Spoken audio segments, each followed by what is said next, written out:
उसकी पार्टी को तुमने दो फाड़ कर दिया, उसका गुस्सा लाजमी है। उसकी सरकार चल रही थी जहां वो मुख्यमंत्री था, एजेंसीज के दबाव से तुमने पार्टी को दो फाड़ कर दिया, उसका गुस्सा तो लाजमी है। उसे तुमने औरंगजेब फैन क्लब का प्रमुख बताया, उसका गुस्सा लाजमी है। उसे तुमने बाला साहब ठाकरे की नकली संतान तक बताया, गुस्सा तो लाजमी है ना। महाराष्ट्र की राजनीति में उबाल आ गया है दोस्तों। उद्धव ठाकरे ने अब तक का सबसे करारा प्रहार किया है अमित शाह और देवेंद्र फडणवीस पर। मिसाल के तौर पर मैं आपको बतलाना चाहता हूं कि वो तीन बातें उन्होंने क्या कही हैं, एक एक करके आपके स्क्रीन पर। पहली बात, अमित शाह को अहमद शाह अब्दाली बताया है। अब्दाली को कहना चाहता हूं, इस विधानसभा चुनाव के बाद अब्दाली, तुम्हारे शरीर पर इतने जख्म के निशान होंगे और जख्म के लिए जगह नहीं बचेगी। नवाज शरीफ का केक खाने वाले हमें हिंदुत्व सिखाएंगे। मुस्लिम लीग के साथ बंगाल में सत्ता बनाने वाले श्यामा प्रसाद मुखर्जी हैं। इस हमले के मायनों को समझिए दोस्तों। उद्धव ठाकरे न सिर्फ भारतीय जनता पार्टी, न सिर्फ अमित शाह, न देवेंद्र फडणवीस, बल्कि भारतीय जनता पार्टी के बुनियादी विचार पर हमला कर रहे हैं। कह रहे हैं कि श्यामा प्रसाद मुखर्जी ने मुस्लिम लीग के साथ बंगाल और सिंध में सरकार बनाई थी। जी हां, आपको समझना पड़ेगा इस हमले का मर्म। श्यामा प्रसाद मुखर्जी ने न सिर्फ इन दो राज्यों में सरकार बनाई थी मोहम्मद अली जिन्ना के साथ, बल्कि श्यामा प्रसाद मुखर्जी हिंदू महासभा आरएसएस ने भारत छोड़ो आंदोलन का विरोध किया था, बिल्कुल मोहम्मद अली जिन्ना की तरह। और फिर उनका असली गुस्सा सामने उभर कर आता है देवेंद्र फडणवीस को लेकर। सुनिए वो क्या कहते हैं। उसने, यानी देवेंद्र फडणवीस ने कहा कि मेरे आड़े मत आओ। अरे तेरी हैसियत ही नहीं है, खटमल को अंगूठे से मसला जाता है। दोस्तों मैं आपको सुनाना चाहता हूं वो शब्द जिसने उद्धव सेना के काडर में ऊर्जा भर दी है। मराठी में है, मगर उसका जो हिंदी में अनुवाद है वो लगातार मैं आपको नीचे दिखलाता रहूंगा। मगर सुनिए उन्होंने कहा क्या। पहले मैं उसका हिंदी अनुवाद बताता हूं, फिर मैं उनका बयान सुनाऊंगा। उद्धव कहते हैं, थोड़ी होशियारी होती तो वापस महाराष्ट्र नहीं आते। यहां आते हैं देखने के लिए किसको कितनी लगी है। पता है ना कौन आया था? अहमद शाह अब्दाली का राजकीय वारिस अमित शाह। हां, अहमद शाह, यह भी शाह है, वो भी अहमद शाह था, यह भी अमित शाह है। हमें हिंदुत्व सिखाएंगे जो नवाज शरीफ का केक खाते हैं। सुनिए उद्धव ने किस तरह से हमला बोला। नको रे बाबा, बोटावरती निभावलंय, त्यातनं काही शहाणपण यांनी घेतला असता तरी परत आले नसते। पण हे परत आले कशासाठी आले? महाराष्ट्राने जे फटके दिले त्याचे वळ कोणाकोणाच्या अंगावर कुठे कुठे कसे उठले ते वळ बघायला आले होते। अरे तुझ्या कुठे उठला, माझ्या कुठे उठला? आणि त्यांचे मोरके कोण कोण आले होते? अहमद शाह अब्दालीचा राजकीय वंशज अमित शहा। अहमद शाह अब्दाली, तो पण शाहच होता, तो अहमद शाह होता, हे अमित शाह आहेत। अहमद शाह अब्दालीचा हा राजकीय वंशज हा इकडे वळवळायला आला होता, आम्हाला हिंदुत्व शिकवतोय। अरे नवाज शरीफचा केक खाणारी अवलाद तुमची, तुमच्याकडनं आम्ही हिंदुत्व शिकायचं। आपको समझना पड़ेगा कि दरअसल उद्धव नाराज क्यों है। याद कीजिएगा दोस्तों, लोकसभा के चुनावों में कभी नकली संतान, कभी नकली शिवसेना, और सबसे ज्यादा प्रहार जो किया जा रहा था वो उद्धव ठाकरे पर। और फिर उसके बाद बारी आती है उनके बेटे आदित्य ठाकरे की। याद कीजिए दोस्तों, अनिल देशमुख, उन्होंने मुझे इंटरव्यू में कहा था कि उन पर देवेंद्र फडणवीस ने दबाव बनाया था कि उद्धव ठाकरे को 300 करोड़ के एक मामले में फंसाओ और आदित्य ठाकरे पर यह आरोप लगाओ कि उन्होंने दिशा सालियान का बलात्कार और उसके बाद उनकी हत्या कर दी थी। इस तरह से ठाकरे परिवार का वजूद खत्म करना चाहती थी भाजपा। कम से कम अनिल देशमुख ऐसा दावा कर रहे थे। इसीलिए आज की तारीख में उन्होंने देवेंद्र फडणवीस को खटमल बताया है। और अमित शाह से नाराजगी क्यों है? क्योंकि अमित शाह ने न सिर्फ उन्हें औरंगजेब फैन क्लब का प्रमुख बताया था, बल्कि एक बहुत बड़ा झूठ भी बोला था कि उद्धव ठाकरे कसाब को बिरयानी खिलाने वालों के साथ खड़े हैं। जबकि आप जानते हैं दोस्तों, उज्ज्वल निकम ने यह बात जो कही थी वो झूठी थी। खुद उज्ज्वल निकम ने बाद में कहा था कि नहीं, मैंने ऐसी बात कह दी थी, कोई बिरयानी नहीं खिलाई गई थी। सिर्फ नाटकीय अंदाज में, ड्रामा के लिए उन्होंने यह बात कह दी थी, इसलिए उद्धव नाराज हैं। याद कीजिएगा दोस्तों, किस तरह से अमित शाह ने वो झूठ कहा था और उद्धव ठाकरे को औरंगजेब फैन क्लब का प्रमुख बताया था। सुनिए। औरंगजेब फैन क्लब कौन है? ठीक है, अघाड़ी वाले हैं। और उसका नेता कौन है? श्रीमान उद्धव ठाकरे औरंगजेब फैन क्लब के नेता बने।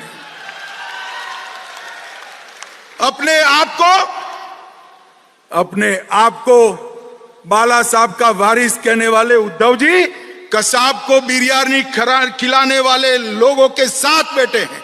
उद्धव जी याकूब को छोड़ने की गुहार लगाने वाले के साथ आप बैठे हो। जाकिर नाइक को मैसेंजर ऑफ पीस बनाने वालों की गोदी में उद्धव जी आप बैठे हो। वो यानी उद्धव ठाकरे अपने काडर में ऊर्जा भर रहे हैं, कह रहे हैं कि हाथ में मशाल लो और भारतीय जनता पार्टी को दफन कर दो। मशाल यानी चुनावी चिन्ह। और कहीं ना कहीं यह कसक भी उद्धव के अंदर है, क्योंकि आप जानते हैं लोकसभा चुनाव में उन्हें 9 सीटें मिली थी और एकनाथ शिंदे को 7 सीटें। बताया जा रहा है कि महाराष्ट्र के अंदर, महाराष्ट्र की जमीन में जो शिवसेना का काडर है वो बुरी तरह से बट गया और चुनावी परिणाम इस बात को साबित कर रहे हैं।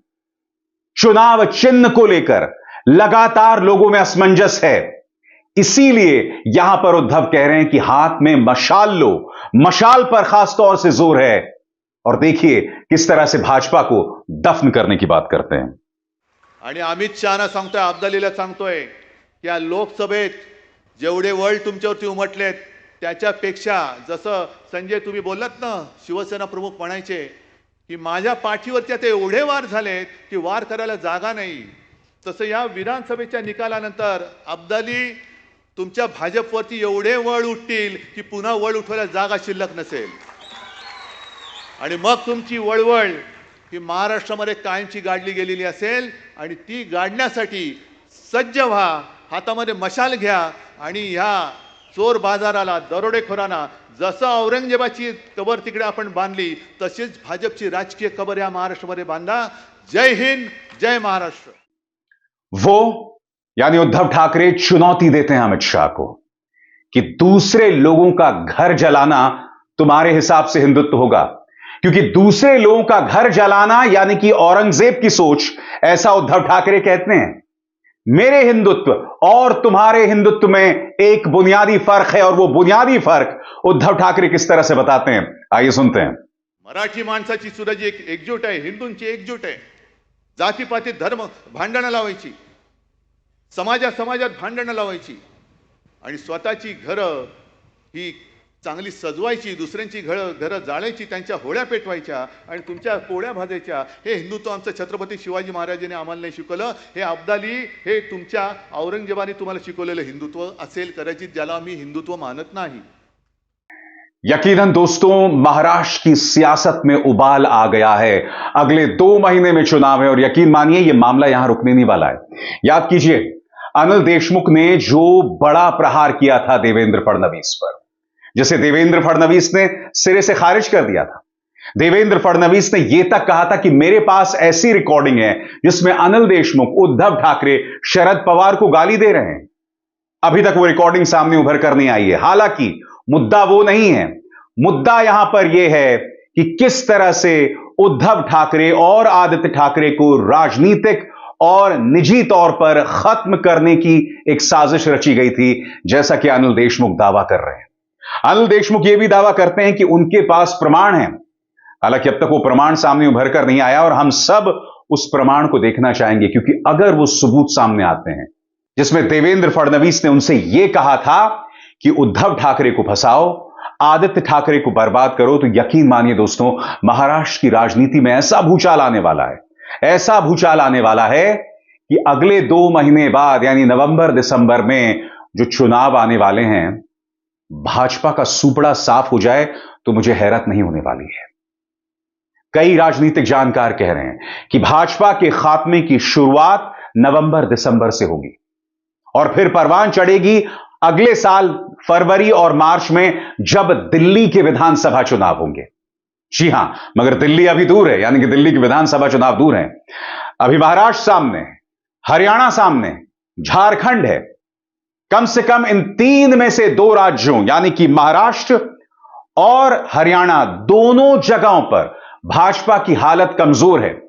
हाल ही में हुए लोकसभा चुनाव में आप जानते हैं किस तरह से एमवीए ने भाजपा गठबंधन को नेस्तनाबूद कर दिया था, घुटने टेक दिए थे। और फिर हरियाणा में मामला बराबरी का है और यह कहा जा रहा है कि इस वक्त कांग्रेस के कैंपेन में ऐसी ऊर्जा है जिसके सामने बीजेपी धराशायी हो सकती है। मगर यह महज दावे हैं दोस्तों, हमें देखना पड़ेगा कि जमीन पर इसका क्या असर पड़ने वाला है। उद्धव लगातार तापमान बढ़ा रहे हैं। उन्होंने अमित शाह को अहमद शाह अब्दाली तो कह ही दिया है। याद कीजिएगा, कुछ दिनों पहले उन्होंने एक बयान दिया था कि क्यों ना महाराष्ट्र चुनाव मेरे और प्रधानमंत्री नरेंद्र मोदी के बीच हो जाए। यह बतला रहा है कि इस वक्त उद्धव ठाकरे में किस तरह का कॉन्फिडेंस है, बला का कॉन्फिडेंस है कि वो महाराष्ट्र के अंदर सीधे चुनौती प्रधानमंत्री को दे रहे हैं और भाजपा ने अब तक इसका जवाब नहीं दिया। आपको याद है कि नहीं? याद है किस तरह से सीधी चुनौती दी थी प्रधानमंत्री नरेंद्र मोदी को? सुनिए। आणि मोदीजी, मी तुम्हाला आमंत्रण देतोय, विधानसभेचा प्रचार महाराष्ट्रात आत्तापासून सुरू करा. मी आहे आणि तुम्ही आहे, फक्त या शेंडाने बाजूला ठेवा. नाव चोरायचं नाही, वडील चोरायचे नाहीत, धनुष्यबाण चोरायचं नाही. धनुष्यबाण बाजूला ठेवा, नवीन निशाणी घ्या, मिंद्याच्या वडिलांचा फोटो लावा आणि या समोर.